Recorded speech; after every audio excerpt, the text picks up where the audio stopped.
স্বৈরাচার তাদের সমালোচনাকে সহ্য করতে পারে না। স্বৈরাচারী শক্তি মানুষকে স্বাধীনতা দিতে জানে না।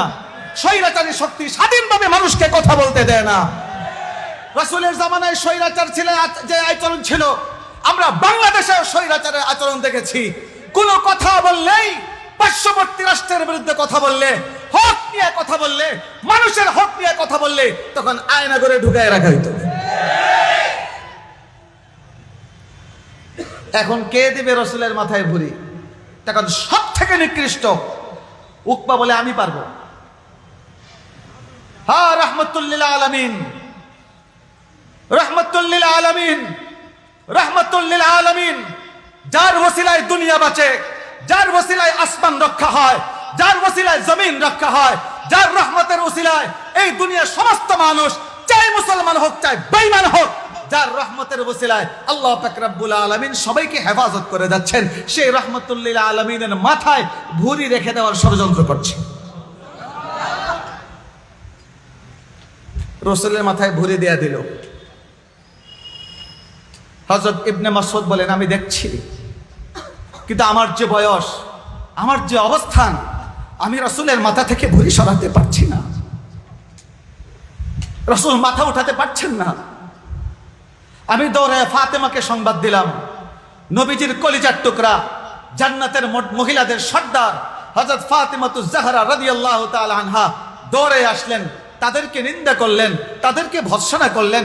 রাসূল করিম সাল্লাল্লাহু আলাইহি সাল্লামের মাথা থেকে নিজ হাতে ভুঁড়িটাকে সরায় দিলেন।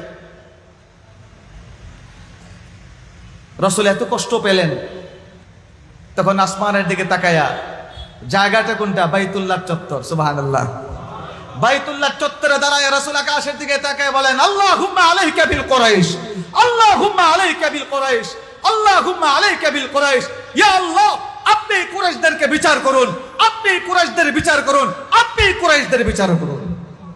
এরপরে নাম নিয়ে নিয়ে রাসূল বলছেন, আল্লাহুম্মা আলাইকা বি আবি জাহল, আল্লাহুম্মা আলাইকা বি উকবা ইবনে শাইবা, আল্লাহুম্মা আলাইকা বি উকবা ইবনে রাবিআ, শাইবা ইবনে রাবিআ, আল্লাহুম্মা আলাইকা বি উমাইয়া ইবনে খালফ, আল্লাহুম্মা। এভাবে রাসূল করিম সাল্লাল্লাহু আলাইহি ওয়াসাল্লাম যে কয়জন বসা ছিল সবার বিরুদ্ধে বদদুয়া করলেন। রাসূল যখন বদদুয়া করছেন, তখন তাদের ভিতরে ভূমিকম্প শুরু হয়ে গেছে। এটাই যুগ যুগের চিত্র। যারা ফেসিবাদ হয়, যারা স্বৈরাচার হয়, নৈতিকভাবে এদের অন্তরে কোনো ক্ষমতা থাকে না, নৈতিকভাবে দুর্বল থাকে। এই জন্য একজন মুসলিম যখন আসমানের দিকে হাত তুলে দোয়া করে, তখন কোনো স্বৈরাচারী শক্তি সহ্য করতে পারে না, তারাও ভয় পেয়ে যায়। আপনাদের মনে থাকার কথা, আমরা তো বর্তমানকে সামনে পেয়ে পিছনের অনেক কথা কিন্তু আমরা ভুলে গেছি।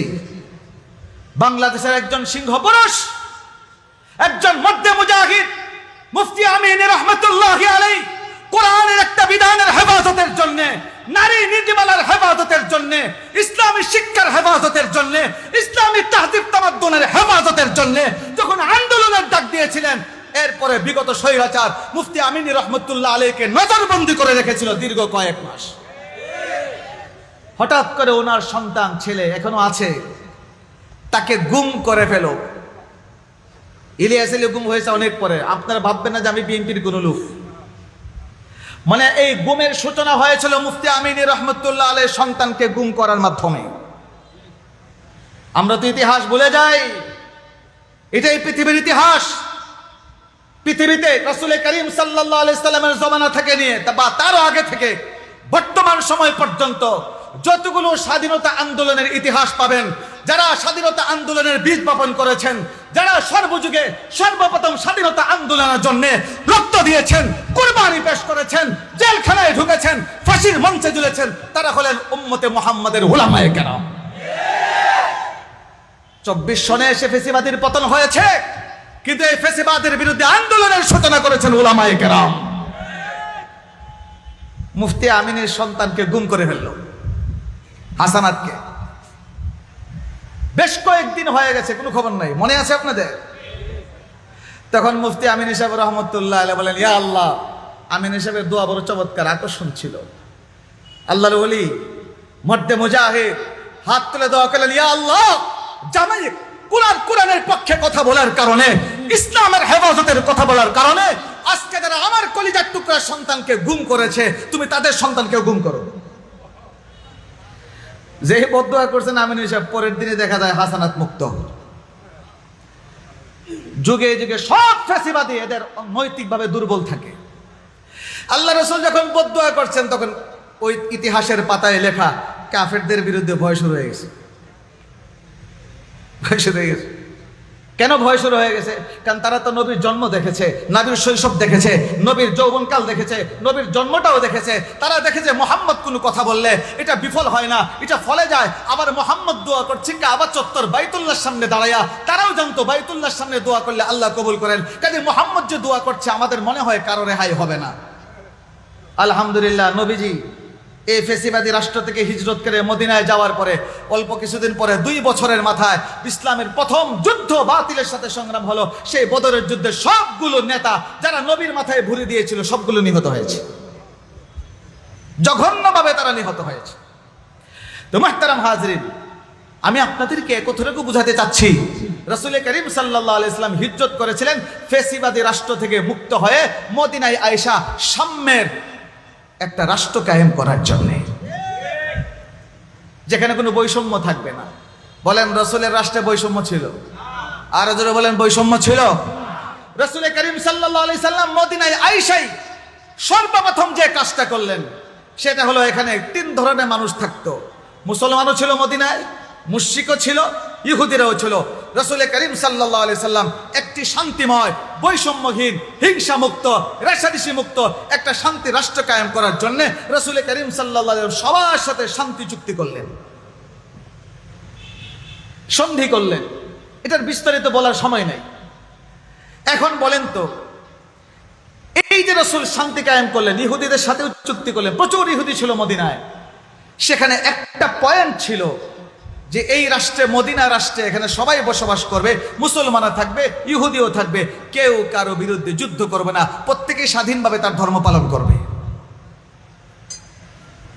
কিন্তু আফসোসের বিষয়, এই পৃথিবীর ইতিহাসে বৈষম্যহীন সাম্প্রদায়িক সম্প্রীতির রাষ্ট্র সর্বপ্রথম কায়েম করেছিলেন আমাদের নবী রাহমাতুল লিল আলামিন মুহাম্মদুর রাসূলুল্লাহ সাল্লাল্লাহু আলাইহি ওয়াসাল্লাম। কিন্তু আজকে ইসলাম বিরোধী শক্তি, এবং আমাদের বাংলাদেশেও কিছু আছে এরকম। একজন বুদ্ধিজীবী আছে বাংলাদেশে, এখন জেলখানায় আছে, তাকে আমরা অনেকে মুরগি বলেছি না, বলে আসেনি না? নাই, নাম বলার দরকার নেই, চিনি তো আমরা। এই সমস্ত কিছু ব্যক্তি আছে, আমাদেরকে দেখলেই, টুপি দেখলে, পাঞ্জাবি দেখলে, আজান শুনলে এরা সাম্প্রদায়িক, বাংলাদেশটাকে সাম্প্রদায়িক রাষ্ট্র বানাচ্ছে। তার বলো চুলকানি আর অ্যালার্জি। কেন বাংলা সাহিত্যের বইয়ে, শিশুদের বইয়ে এই কথাটা লেখা হলো? ওতে অজু, ওতে অজু কেন লেখা হলো? এই জন্য ওনার বলে অ্যালার্জি ছিল এই মুরগিওয়ালার। আপনারা জানেন তো সেই ইতিহাস। মুহতারাম হাজরিন, তো এই সমস্ত কিছু বুদ্ধি বিক্রি করে খায়, এরা নাকি সমাজের সুশীল। আমি বলি এরা সুশীল, এরা হলো কুশীল। আরো জোরে বলতে হবে, যারা ইসলামের বিপক্ষে কথা বলে এরা কোন সুশীল হতে পারে না। যারা রাষ্ট্রের বিরুদ্ধে ষড়যন্ত্র করে এরা সুশীল হতে পারে না। যারা বাংলাদেশ নামক রাষ্ট্রটাকে আরেকটা রাষ্ট্রের হাতে বিক্রির ষড়যন্ত্র করে সে কখনোই সুশীল হতে পারে না। এই দেশের সুশীল হলেন উলামায়ে কেরাম। আরো জোরে গান, এই দেশের প্রকৃতি হিতাকাঙ্ক্ষী উলামায়ে কেরাম। এখন এরা চিৎকার করে আমরা নাকি সাম্প্রদায়িক, এবং এই বিগত সরকারের পতনের পরে আমাদের পার্শ্ববর্তী রাষ্ট্রের ওরা চিৎকার শুরু করলো বাংলাদেশে সাম্প্রদায়িকতা শুরু হয়েছে, এখানে হিন্দুদের উপর আক্রমণ হচ্ছে, এখানে হিন্দুদের মন্দির ভাঙ্গা হচ্ছে। কোথায়? হবিগঞ্জে কোন মন্দির ভাঙ্গা হয়েছে আপনারা দেখান, বলেন আছে? আরো জোরে বলেন আছে? আরো জোরে বলেন আছে? আরো জোরে গান। মুহতারাম হাজরিন, যারা আজকে আমাদেরকে সাম্প্রদায়িক বলে, বাংলাদেশটাকে সাম্প্রদায়িক রাষ্ট্র বলে, সন্ত্রাসী রাষ্ট্র হিসাবে বিশ্বের বুকে বাংলাদেশের বদনাম করার চেষ্টা করে। আরে তোমাদের দেশে কোন ধরনের সাম্প্রদায়িক সম্প্রীতি আছে আমাদেরকে দেখাও। আরে বাংলাদেশে কোনো হিন্দু যদি পূজা করে আমরা তো বাধা দেই না, এই দেশে মাইক লাগাইয়া সুন্দর করে দুর্গা পূজা হয়, কোনো মুসলমান বাধা দেয় না। বাট বিগত সরকারের পতনের পরে বিশ্ববাসী দেখেছে মাথায় টুপি পরে, গায়ে পাঞ্জাবি পরে এই দেশের মাদ্রাসার তালিব ইলম ছাত্র ভাইয়েরা হিন্দুদের মূর্তি পাহারা দিয়েছে। বলেন বিশ্বের বুকে এরকম প্রমাণ আছে কি? আজকে পার্শ্ববর্তী রাষ্ট্র আমাদেরকে বলে আমরা সাম্প্রদায়িক। তোমরা কোন ধরনের সাম্প্রদায়িক সম্প্রীতি রক্ষা করো? আমাদের বাংলাদেশে পূজায় বাধা নাই, আমাদের বাংলাদেশে গীতা পাঠে বাধা নাই, আমাদের বাংলাদেশে ভিন্ন ধর্মীদের অনুষ্ঠানে কোথাও বাধা নাই। অথচ তোমরা সাম্প্রদায়িকতার দাবি করো, সম্প্রীতির দাবি করো, অথচ তোমাদের রাষ্ট্রে মুসলমানরা গরু জবাই করে খাইতে পারে না। আর কাজে মুহতারাম হাজিরিন, রাসূলের মদিনা জিন্দেগীর হিজরতের পরে প্রথম পদক্ষেপ ছিল মদিনাটাকে একটা সাম্প্রদায়িক সম্প্রীতির, সবাই ভালোবাসার মহাব্বতের শান্তিময় একটা রাষ্ট্র কায়েম করা। 2 নম্বর পয়েন্ট, সময় তো একেবারে কম, আমরা দেখতে পাচ্ছি মঞ্চ আলোকিত করেছেন বড় বড় ব্যক্তিগণ, আমাদের হবিগঞ্জের গৌরবগণ। আমার মনে পড়ে একটু আগে যে সীতাচরণ করেছিলাম, এই মঞ্চে সিরাতুন নবীদের আমি বক্তব্য করছিলাম, আর আমার বক্তব্যে মুগ্ধ হয়ে আল্লামা মৌরিপুরি সাহেব আমাকে 500 টাকা পুরস্কার দিয়েছিলেন। সেই কাগজটা আমি দীর্ঘদিন রেখেছিলাম স্মৃতি হিসাবে, কিন্তু ইদানিং কাগজটা খুঁজে পাচ্ছি না, কোথায় যেন হারিয়ে গেছে। তো মুহতারাম হাজিরিন, আরেকটি কথা বলতে চাই। রাসূল করিম সাল্লাল্লাহু আলাইহি ওয়াসাল্লাম হিজরতের পরে আরেকটা পদক্ষেপ নিলেন, মদিনার নিরাপত্তা। বলেন কিসের নিরাপত্তা? মদিনার চতুর্পাশে মদিনার যে বর্ডার আছে, ওই বর্ডারের নিরাপত্তার দিকে দৃষ্টি দিলেন রাসূল। এই জন্য রাসূল জায়গায় জায়গায় সাহাবায়ে কেরামের ছোট ছোট দল গোয়েন্দা নিয়োগ করলেন, এই মুশরিকরা কি কি ষড়যন্ত্র করে মদিনা রাষ্ট্রকে ধ্বংস করার জন্য। কাজে এই মুহূর্তে বাংলাদেশে যারা ক্ষমতায় আছেন, এবং আমাদের সবার কর্তব্য হলো আমাদের বাংলাদেশের সীমান্ত এবং আমাদের বাংলাদেশের পার্বত্য এলাকার নিরাপত্তার প্রতি সজাগ দৃষ্টি রাখা। এটাও রাসূলের সিরাতের শিক্ষা। আজকে আমরা কি দেখতে পাচ্ছি? বাংলাদেশে আমাদের পার্বত্য এলাকাকে বাংলাদেশের মানচিত্র থেকে বিচ্ছিন্ন করার জন্য হঠাৎ করে উত্তপ্ত হয়েছে কিছু উপজাতি, এই বাংলাদেশকে বিচ্ছিন্ন করে আলাদা রাষ্ট্র কায়েম করতে চায়। আমরা দায়িত্বহীন ভাষায় ঘোষণা করতে চাই, আমরা যদি নবী প্রেমিক হয়ে থাকি, আমরা যদি রাসূলের সিরাতের আদর্শ গ্রহণ করে থাকি, আমাদের এই মুসলমানদের রাষ্ট্র আমরা যদি ভালোবেসে থাকি, আমাদের গায়ে রক্ত থাকতে বাংলাদেশের পার্বত্য এলাকা বিচ্ছিন্ন হতে আমরা দেব না ইনশাআল্লাহ। রাজি আছি আমরা ইনশাআল্লাহ সবাই? আল্লাহ পাক রব্বুল আলামিন আমাদের সবাইকে রাসূলের সিরাতের আলোকে আমাদের নিজেদেরকে, আমাদের পরিবারকে, আমাদের সমাজকে, আমাদের রাষ্ট্রকে সুন্দরভাবে তৈরি করার তৌফিক দান করুন। ওয়া আখিরু দাওয়ানা আনিল হামদুলিল্লাহি রাব্বিল আলামিন। ওয়াসসালামু আলাইকুম ওয়া রাহমাতুল্লাহি ওয়া বারাকাতুহু।